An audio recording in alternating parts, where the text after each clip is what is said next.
Well, a new bombshell investigation exposes Facebook's growing struggle to tackle hate speech in Myanmar. The social media site has been used to incite violence against Rohingya refugees living in the country's Rakhine state. Rohingyas are a Muslim minority group.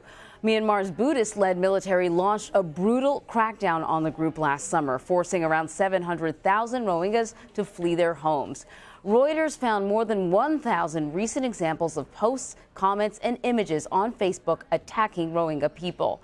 Reuters global investigative reporter Steve Steklow wrote the report, and he's joining me now from Rotterdam, Netherlands, via Skype. Thank you so much for joining us. So, Steve, what are some of the posts that you found? Take us through just exactly how you discovered those posts as well. Well, this is very vile stuff. Mark Zuckerberg, the CEO and founder of Facebook, said in testimony before the Senate back in April that they had a big problem in Myanmar. He conceded that, and he said that they were going to hire more people to remove hate speech.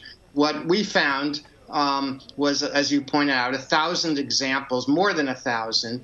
This was ranged from comments, urging people to exterminate the Rohingya, or feed them to pigs or crocodiles, to actual pornographic images that were up there, to very awful anti-Muslim, anti-Rohingya material.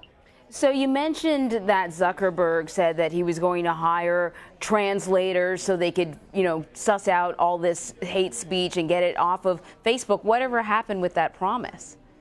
Well, they've hired a few. Up until now, Facebook's been completely non-transparent about how many Burmese speakers they employ to monitor content on the platform in Myanmar. I interviewed a Facebook official in June. He told me it would be impossible to know. Well, Reuters figured it out, and it turns out it's relatively small. Back in 2014, they had one person. They hired a second in early 2015. They outsourced an operation. They'd been doing that for a while, but they had no Burmese speakers at all until 2015, when they hired two. And they ramped it up slowly. Till June, they had roughly 60 or so people, mostly working in Kuala Lumpur, and 3 people were in Dublin, where Facebook's international headquarters is. I would think by then, obviously, hundreds of thousands of Rohingya were forced from their homes. And we know that once you put something on the internet, it's really difficult to make it disappear. Well, especially when you don't try. Right. I mean, that's been the big problem, is they didn't have people who could actually interpret the language. By the way, they have 18 million active monthly users in Myanmar. And, as I say, they had for a long time just a handful of people. In addition, their systems for monitoring hate speech, they have big problems with that. It's difficult because of the context. You need to know what the context is of the words, but also their system wasn't very good, and still isn't very good, at interpreting Burmese text. And Burmese is the major language in Myanmar. Right. That's really interesting. So your report also talked about a secret operation called Honey Badger. Can you tell me about that? Yeah, I'd say secretive. This is an outsourced operation run by Accenture, which is the professional services company. It was originally started in Manila. They had trouble recruiting Burmese and speakers and others, so they moved it to Kuala Lumpur in 2016.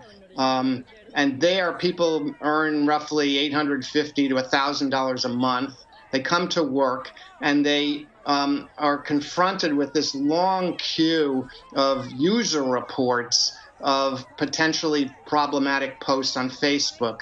One of the problems Facebook has is, because of the problems I mentioned earlier, they rely almost entirely on users to report problems. And, that assumes users want to. Myanmar is a place that's riven with ethnic tension. A lot of people don't think there's anything wrong with saying terrible things about a religious group.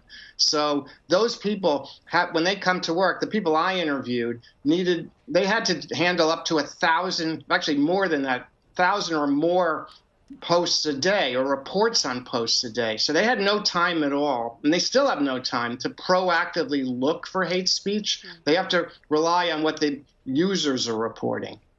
So, here in the U.S., Facebook is one of a number of social media platforms.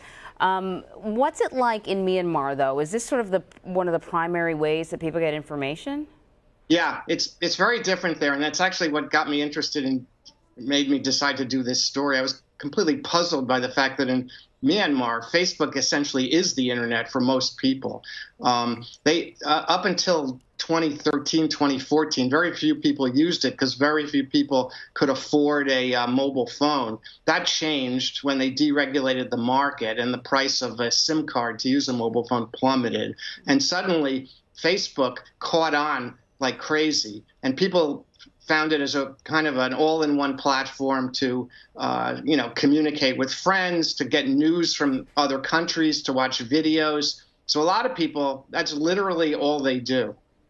So in your estimation, how much sort of responsibility should fall on Facebook? Obviously, these feelings and the sentiment about the Rohingya predates Facebook. But how much do you think Facebook contributed to what we're seeing there now, the murders of thousands and thousands of people, the forced displacement of all of these people? What would the role be? Well, clearly they can't be, it's not entirely Facebook's fault that this crisis involving the Rohingya occurred. But a lot of people say, and there's a lot of evidence, that it's been used, that the platform's been used to spark and hatred, to convince the people that this group is subhuman, and therefore it enables, it has sparked violence. When rumors have appeared on Facebook back in July 2014, for example, there were false rumors there. It led to riots. People died.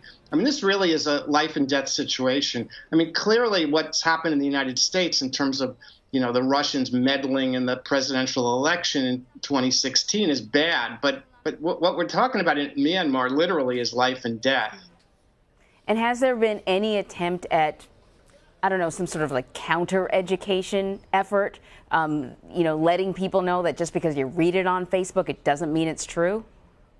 Interestingly, Facebook has tried that in a few years ago. They had a campaign where people would put these digital stickers on posts, or they were suggested they would, and a lot of people did, kind of smiley faces, things like that.